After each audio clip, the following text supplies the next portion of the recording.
Hey everybody, this is episode number 3 of Festool Shop Talk. In this episode, we interviewed Doc Wright from the Wright Edge. That's with a W on Instagram and thewrightedge.com. Doc not only is one of my really good friends, but he is an amazing woodworker, but more so, an amazing businessman in the woodworking industry. This is a must listen. Give it a listen, and thank you for tuning in. Hey, everybody, I want to introduce Doc Wright from on Instagram, but also the WrightEdge.com. Is that correct, Doc? Yes, sir. Oh, my God. See? Okay, let me. You're a custom furniture maker in Dallas, Texas, right? Yes, sir. See the research I've done for this, Doc? Okay. Even better. Doc's my friend. I met him, about 2 years ago down in Austin? Yeah, at the Rubio Festool thing. Yeah, that was pretty cool, man. And when I met you, I'll tell everybody, it was like meeting my brother. Yeah, to say we kind of hit it off is a light term. For sure. I had a wicked good time. Welcome. Yeah. To Festool Shop Talk. This is our new podcast. We launch it on IG Live, kind of in the middle of the week at 12 noon, usually Thursday. But what's going to happen is this podcast will end up on Spotify and eventually Apple. Guys, what are we on? A bunch of different platforms right now? So I just wanted to get that out of the way, so if you missed it, you'll be able to see it again.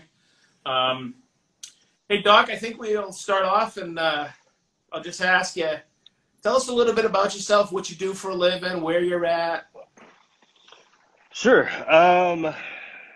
Let's see.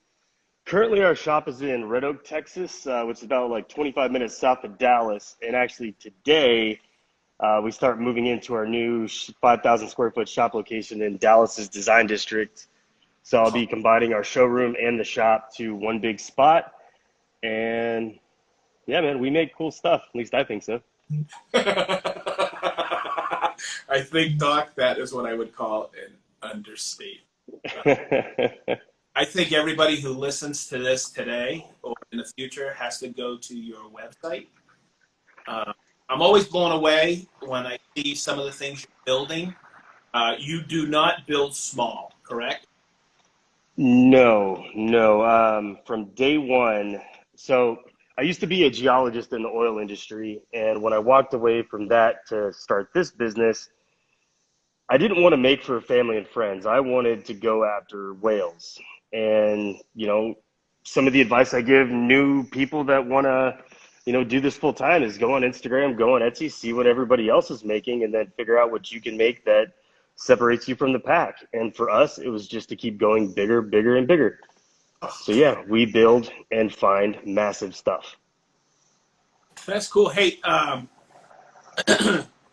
so the question that comes to me is, where do you source these massive slabs?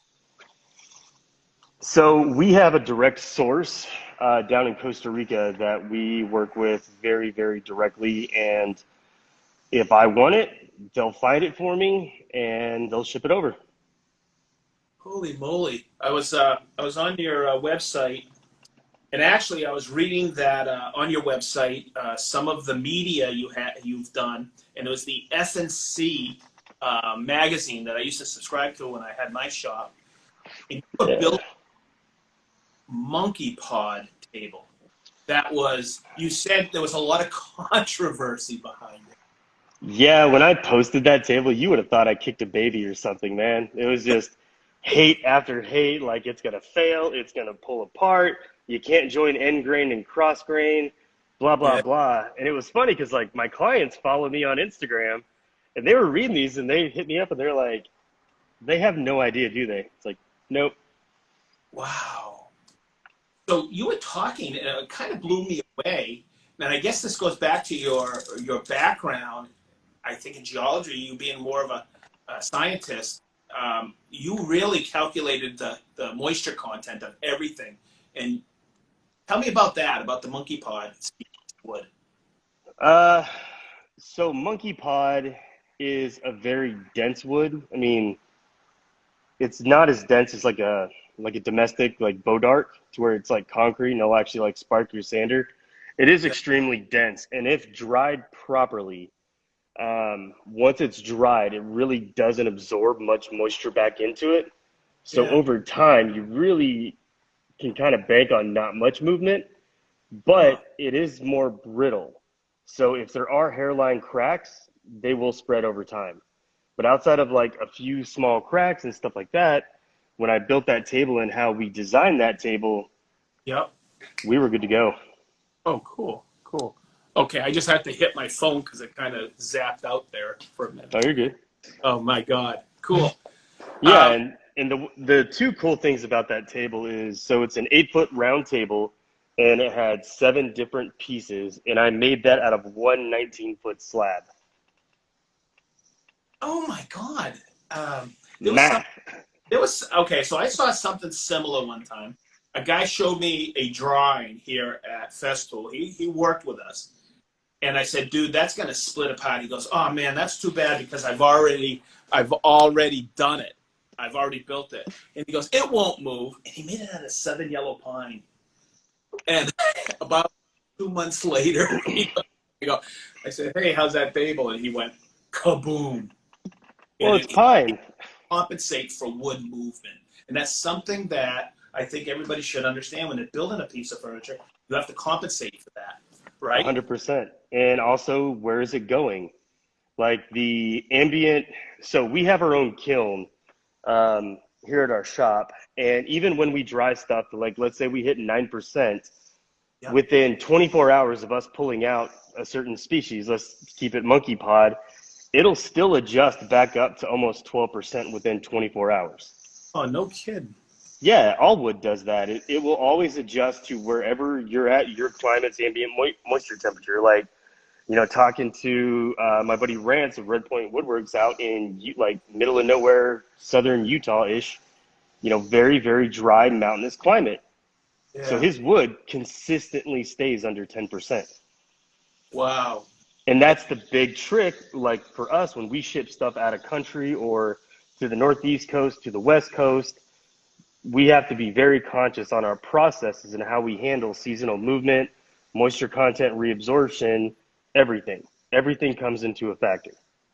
Wow. I remember one time I was ripping some maple.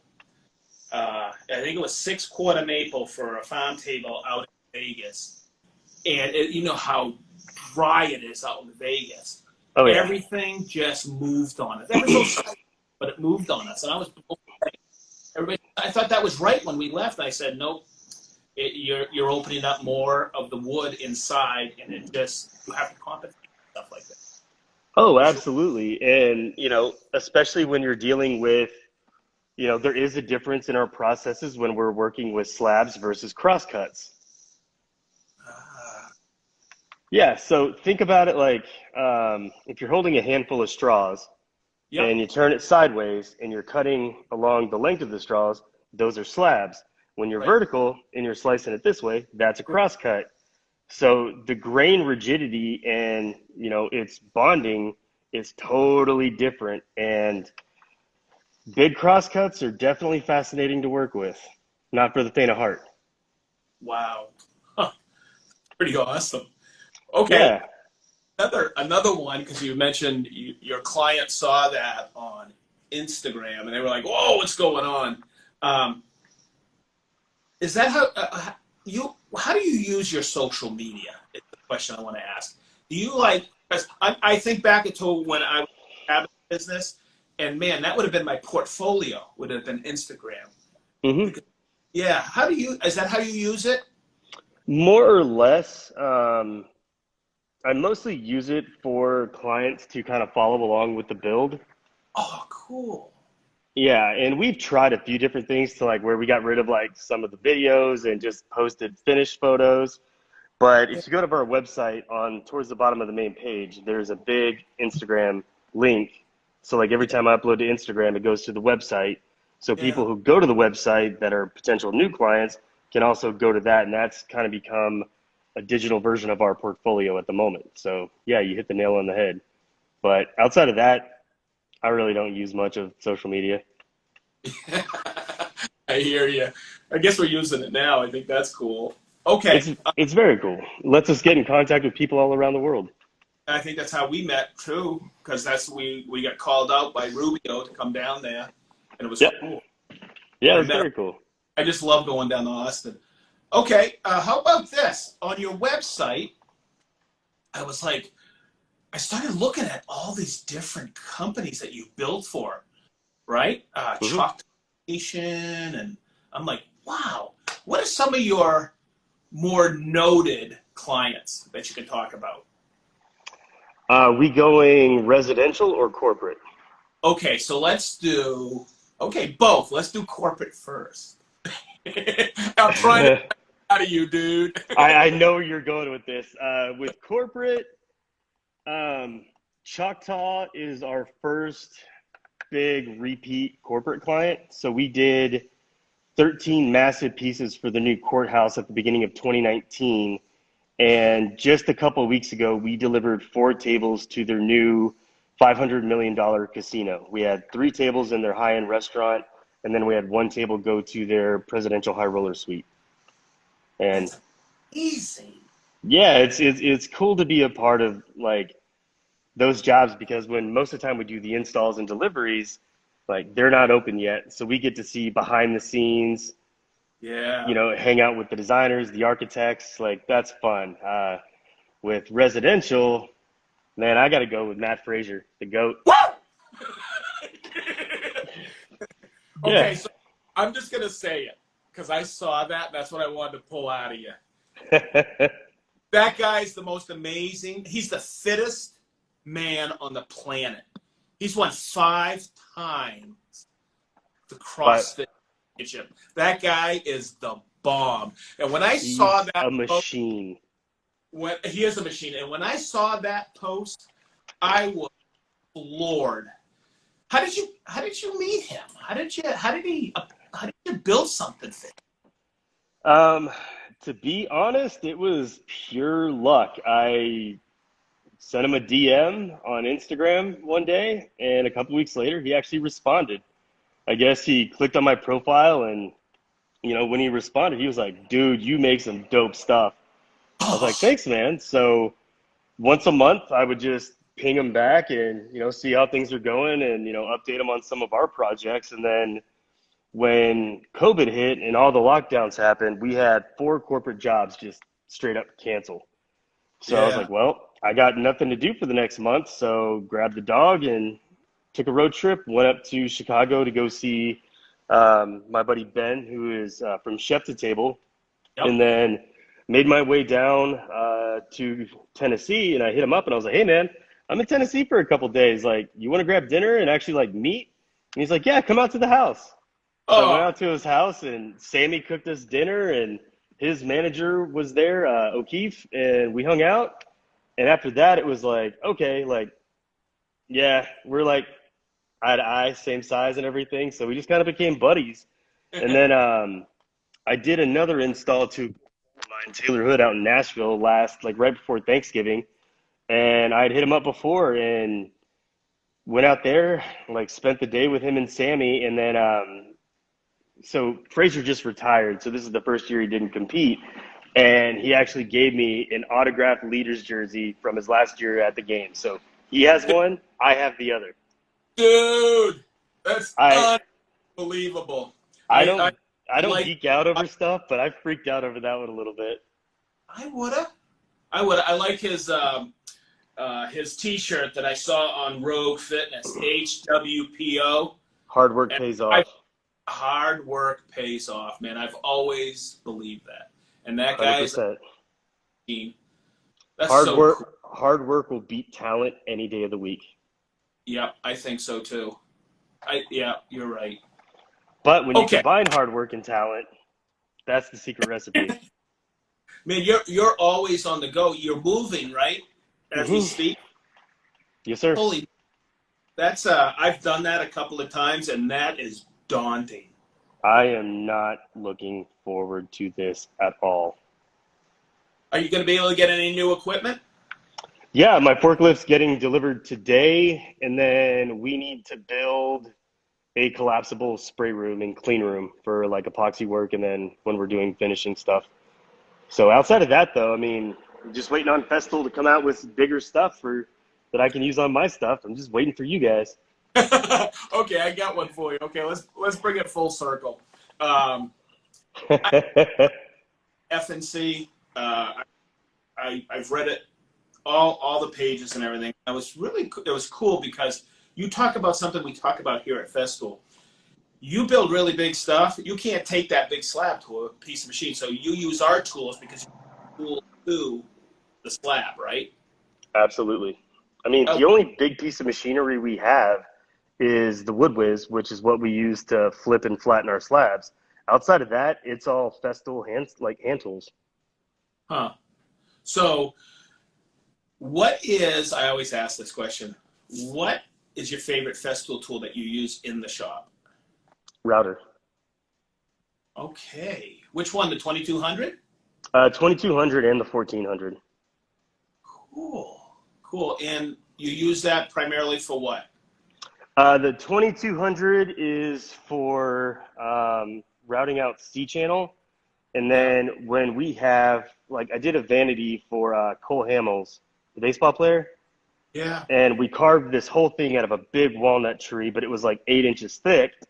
So, number one, I had to buy the Festool sword from some dude in Italy and have it shipped here because I needed something to cut that deep and straight, and it runs on the track. And Yep. then in order to route out, like, get a perfect circle, like, that router was bought as well as the sword specifically for that job because, you know, when you're using a 6-inch router bit, you need something that's going to have quite a bit of horsepower to keep those RPMs up and it's not dangling around. And then the 1400 is mostly used for inlays and then very, very fine router work. Like on that 8-foot round table, if I'm cutting a giant circle, then I need to be extremely precise. Holy moly. How did you find out about Festool?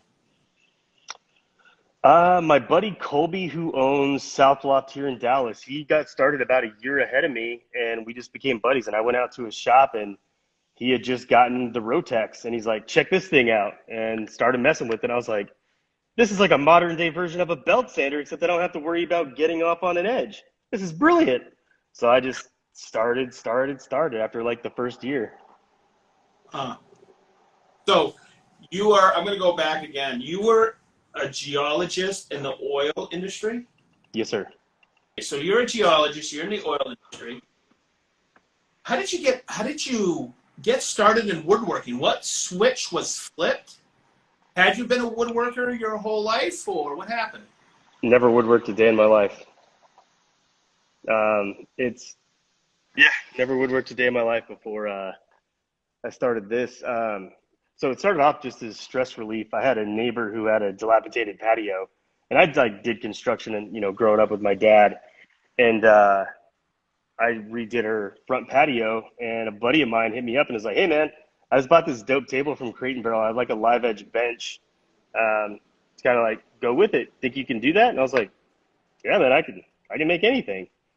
So like that day I went out and bought a DeWalt sander.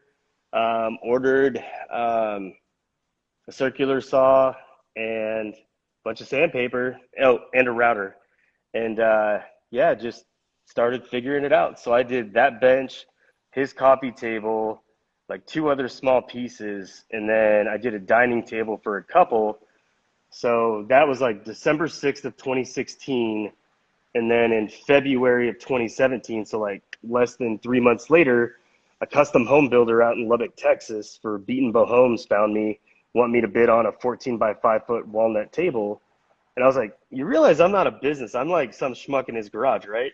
And she was like, "Yeah, we know, but we really like that one table you made. And, you're in Texas, we're in Texas. We want somebody in Texas to make it." So I frantically called a friend of mine. I was like, "Hey, how do I put together an invoice?" And he made something up real quick for me in Microsoft Excel and sent in the estimate. A couple days later, she asked me to bid on all five different species, all 5 different sizes. and it was for like 134,000. So at that point, it was like, you know what? I'm not married. I don't have kids. I've kind of peaked out in my career, and if I'm going to take a chance, now's the time to do it. So I'd only been woodworking for about three and a half months before I quit and went full time. You just upped and quit. Cashed out my stock and waited till my bonus hit my account. Then I quit. Oh, yeah. But that is amazing. That is an incredible leap of faith. Huh. Yeah, but I think my situation was a little different because most everybody who wants to do this full time, their biggest issue is like, okay, how do we get enough revenue coming in to supplement my income? Right. Versus me, it was just like, okay, this is not normal.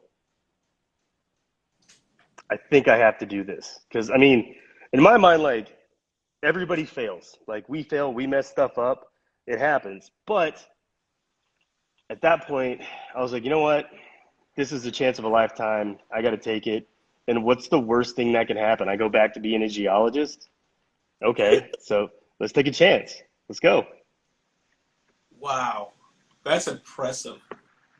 So, do you have advice for somebody that may be like software engineer, hardware engineer, somebody in IT, or because I see this all the time when people come in for classes, say somebody who's an attorney or something like that. What advice would you give them? Because they've found out they like woodworking. They've taken a few classes. I know the advice I give people all the time about it. What advice would you give somebody that was considering going in and making it a full-time, taking their advocate and making it their vocation? Outside of the little piece that I gave about, go to Instagram, go on Etsy, see what everybody else is making or what the trends are, and then go the exact opposite way, try to carve your own path. Figure out what you can make that's different, that separates you from the pack. Because if you're just copying the trends that are here right now, then when you're bidding on a job, you're going to be bidding against like 10 other people that make the same thing you do. The next piece of advice, I don't think is going to be very popular, but it's the truest thing. Being good at business and understanding business is far more important than being a good woodworker. Because you can be the best woodworker in the world, but if you can't sell your product, then it doesn't flipping matter. Right. So figure out who you want your clientele to be, do some internet research on how to get in with those clients, how to get your product in front of them. And after that, then concentrate on the woodworking. The woodworking is the easy part about what I do. The business side is the hard part. But something you are exceptionally good at is your marketing. Whether it's, I look at everything, and I totally 100% with that, both of those points you made, but the business side of it is so important because there's a lot of great craftsmen that are just horrible business people. Mm-hmm. That's why cabinet shops, especially in Fort Lauderdale, Miami, open and close all the time. Okay? So with your marketing, from your logos to your unbelievable T-shirts to your website, your hats, and your website is just so freaking fantastic. And, I'll let her know. I'll let her know you appreciate it. Oh my God! But you know how to promote yourself, market yourself, and I think people see that and go, "Wow, I want that. I want that table. How do I get that?" And they know how to contact you, right? Yeah. So from day one, like I said, I wanted to go after whales. Like I wanted to be put into that high-end category right out of the bank. And in order to do that, like you have to look high-end on every front. Website, business cards, your logo, how you speak to people. Everything is a factor on how to look a certain way. And, from day one, it's like, okay, the simplest thing, let's talk logos, it's over there, but the logo. Yep. When I first started out, I looked at a lot of woodworkers that I was talking to, and they either have woodworking, a saw blade, a plane, an axe, or some wood theme in their logo. And it's like, okay, look at Nike. Yep. You want your logo to be associated with something bigger than you are, not what you do. And just small things like that, start, building and testing stuff and what works, what doesn't work. I mean, the business evolves like probably monthly at this point. And it's a blast, man. It's the ever changing fun part of business.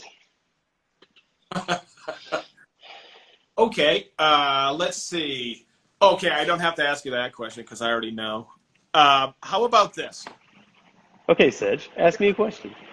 No, this is the funny one I was going to ask you. Are you still passionate as the day you started? And oh my God, it's so obvious, right? More passionate now than ever before. Yeah, I always tell people when they come to work at Festool, because everybody says, "Oh, you're really enthusiastic, Sedge." But I always tell people, work here at Festool gets better every single day, and I truly believe that. Okay, Yeah. enough about. I got a really cool question because I know this affected me last year. But how did the pandemic affect you, your 2020, and ongoing? So, number one, we got hit real hard with the lockdowns, and we had about $250,000 worth of jobs just straight up canceled. Woo! And like that sucked. I mean, we had nothing on the books for the entire second quarter of last year. So once things started kind of progressing again here in Texas, just a little bit, started noticing that a lot of the interior design firms that we work with had furloughed a lot of their people. And as the pandemic continued even into this year, noticed that some of the massive like international design firms actually went broke and declared bankruptcy. And so all of these design firms were bouncing around, and it kind of had to start from step one again, which got in my head after that first month and being on that road trip, doing some windshield therapy, just driving, made me be like, okay, this is a perfect opportunity to really focus on residential because everybody's going to be home for the foreseeable future.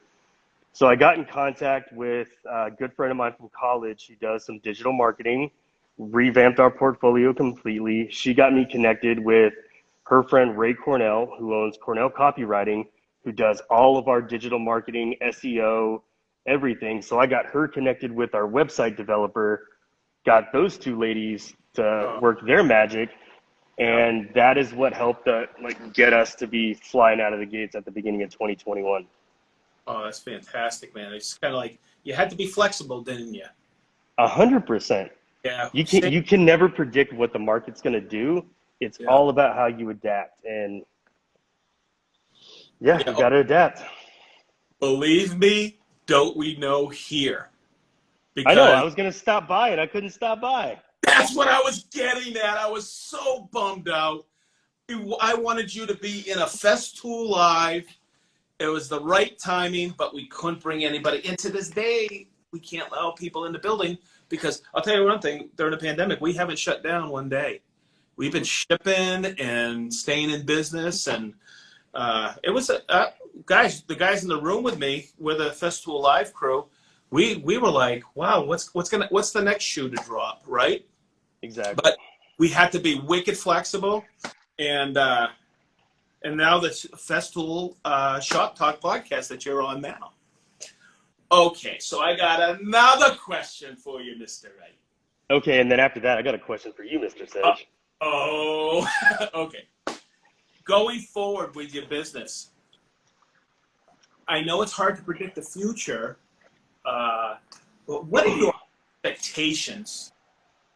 Where do you see yourself 5, 10 years from now? No clue. That's a really, really good answer. Because, boy, if I knew where my business was going to grow back in Florida, that's the crystal ball. I never knew I was going to be up here in Lebanon, Indiana. You know, I had my business plan expectations on the growth of where I thought I would be. But, man, that all changed once I by Festool. Yeah, I personally don't think you can be too analytical and stick to your, your business plan. Mm-hmm. It's never worked like that for us because we have been asked to do projects that were way outside of our purview and honestly like our size. But between Andy and myself, who is our metal fabricator, like we know that we can figure out anything. And so just being able to stay nimble on your feet and adapt and grow, I just don't think if you have a hard rockline business plan, you can ever follow it truly in this industry because it always changes. Yeah. I think 2020, in the beginning of 2020, taught us that for sure. A lot, a lot. You had a question for me? I do. So I was looking at, because I have backups to everything. So I have, 3 routers, 2 Rotexes, 2 orbitals. I was looking at buying a second TS75. I can't find any. Why is that, Sedge? Oh, look at that. Oh. Neither can I.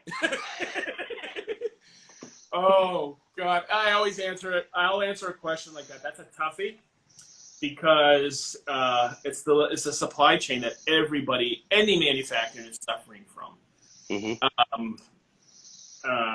I mean, from building products to microchips for tools to just about anything. And it's just not the sourcing of that, the supply chain, but the logistics. So I'll tell anybody who asks me, and I'm very forthright on it, I apologize, but we're not the only ones in that situation. How is that, Doc? That's pretty good. You got the gift of gab, my friend. Yeah, baby. But you know what? It's frustrating sometimes. So I did read somewhere, I think in that article, you guys do everything in that shop, soup to nuts, right? Yes, sir.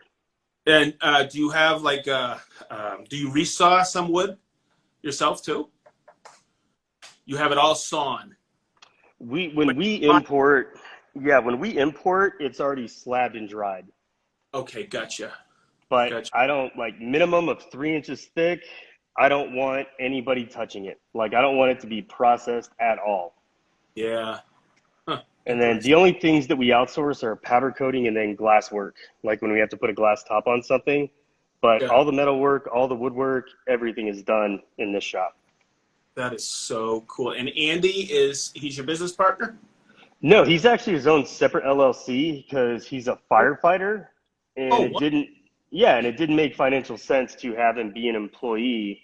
Right. It made more sense financially after talking to our CPA for him to set up his own separate LLC and then invoice me for the metal work on projects. Yeah, see, that makes a lot of sense. He's basically a sub kind of, right? Exactly. Yeah. But we built our current shop that we have that I'm in right now, we built on his 8 acres down in Red Oak. Oh, cool. And now you're moving into Dallas? Is it like a design district? That's exactly what it's called, Dallas's Design District. Oh, cool. Mm-hmm.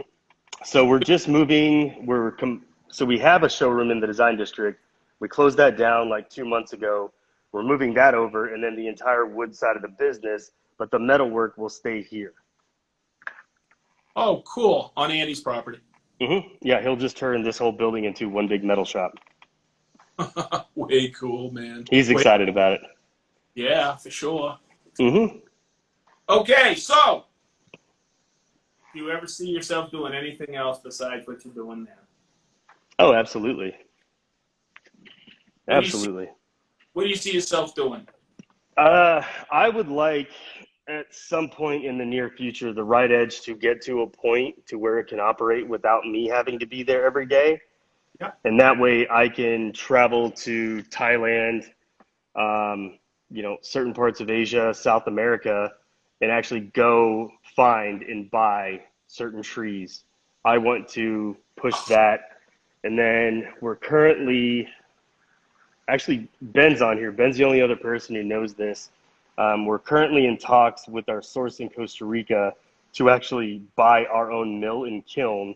So basically start a separate LLC, and then I basically become my own source in Costa Rica. You know, I think you need a good buddy named Sedge to go help you out in Costa Rica sometime. Come on, buddy. Come on. Yeah, no, I don't think I'd make it back alive. No, we'll do some deep sea fishing, man. It'll be a blast. Oh, I have friends who used to go all the time for fishing off of Costa Rica, and they said it's the best fishing ever. Oh, absolutely. Sure. Yeah, so, either sourcing stuff, actually being able to go around and find that stuff. And then as the business grows, just trying to be smart and create multiple streams of revenue. And so once I started dabbling in it, but I like investing in other people. So I want to start investing in other startups and small businesses and trying to help them become functional. Very. Doc, you got anything for us here at Festool before I wrap this up? Actually, yeah, I do have another question for you, and I don't know if you want to answer this or not, because it was one of the questions you were going to ask me, and it was,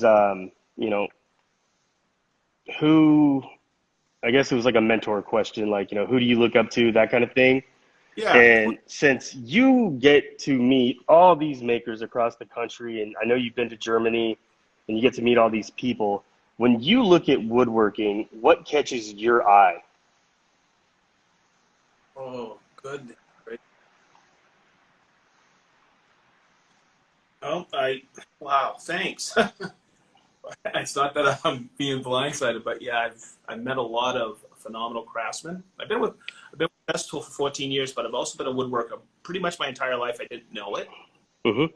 And there's some people I looked up to, just looking at magazines, kind of like, man, I'd like to pick that guy's brain sometime. Mm-hmm. A couple people came to mind. I was very privileged. I got to meet Sedge, out of California. Mm-hmm.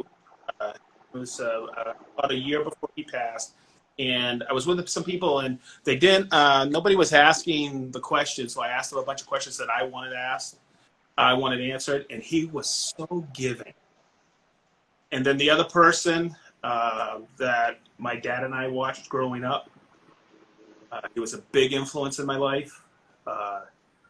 I get to call him a friend, a pal now. His name is Norm Abram, and I think that name is pretty much synonymous with woodworking here in America. But what I learned from Norm when I met him is how giving he is. He is such an amazing woodworker, but an amazing human being. And that's what I took away, because people would come up to him and they would say, "Hey, are you Norm Abram?" He'd go, or they would say, "Hey, you look a lot like Norm Abram," and he would go, "Yeah, thanks." And then they would say, "Are you?" And he goes, "Yeah, yeah." Yeah. And I get to hang out with him quite a bit and realize what he took the time for people, and he's daggone authentic and daggone genuine, and that's what I love about him. Okay, so I got one for you. Okay. Who is your biggest influence? Don't have one. That is amazing. I am really disconnected from the woodworking community, to be honest. Like, I really only talk to 3 people in the community regularly, and that's it. That's amazing, because you've been doing this from 2016, and to see your scope of work is absolutely amazing, and to see who you're building it for. Thanks. I'm thoroughly impressed. But you have the attitude that I think a lot of people need. They need to have, "Hey, I don't know how to do it, but I'm going to figure it out." Couldn't agree more. Like, I walked out of a bid once, and my business partner looked at me and goes, "You know how to do that?" And I went, "Heck no, but we'll figure it out." we'll figure it out. We'll figure it out. And that's, I think, one of the things that people, I think it might be fear of failure, or sometimes fear of success. But man, people people fear failure. Man, I always fail forward. You have to, because that's the only way you're going to learn and grow. You have to fail. Dude, It's simple. nice. Yeah, and that's why. So cool story. We were about right at 2 years into business, and we did this crazy big project for a new hotel up here in Dallas or Allen. And at the time, I had just started talking to Ben from Chef to Table, Yep. and Ben's been in the industry for quite a while, and Ben's a big deal. And he hit me up and was like, "Hey man, we're gonna be in Dallas for an install. Love to come by and have a drink and see what's up." I was like, "Yeah, man, we'll be at the grand opening of this hotel." We had this whole we brought in like 10 big slabs. Like one was a 25-footer, and like we were being showcased there for the grand opening. So Ben and one of his employees came by, and when he walked in, it was like looking in the mirror. It's like, I'm just like 3 years behind you. And we had a couple drinks and we were talking, and he was like, "Yeah, man, for the size of stuff you work with, it's kind of just me and you in the game and here in the States. So if you ever need anything, call me. If I ever need anything, I'll call you." And since that day, I've had nothing but the utmost respect for Ben. I really do like that guy. Because Cool. you don't hear that often, because we do similar stuff, but because we don't really compete in the same market, we're not competition for each other. Right. And most woodworkers that I've experienced with are very closed down in terms of talking about business or their process or whatever. And Ben has been nothing but great. Granted, we don't really talk about that stuff, but we hit each other up with "Hey man, do you have something like this? I got a random inquiry looking for a root structure that's 14 feet long." Or he'll hit me up and be like, "Hey man, do you have 22-foot long slabs?" So it's been cool actually being able to kind of go back and forth with him. Do you ask him where you can get a TS-75? If you look down at the comments when we were talking about the TS-75, he said that's a bull crap answer.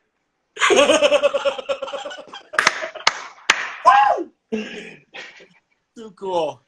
Hey, really quick, I just want to say thanks. I'm going to wrap this, okay? Yeah, man. Thanks for having me on. I really appreciate it. We at Festool know how busy you are, Doc. By the way, I've already asked for your banner. Get ready. My man, I appreciate it. Everybody, hey, Doc, just if I haven't said it, tell everybody where they can reach you, all your web properties, everything. The Instagram is the Wright Edge, and that's Wright with the W. And the website is www.thewrightedge.com. Cool. You on Facebook? Yeah, but I really don't check it that often. Yeah, same here. Doc, thanks again. You're awesome. I will see you soon. Sounds good, Sedge. Thanks for having me on, man. Look forward to you coming back to Texas. You betcha, baby. All right, man. Have a great day. Thank you.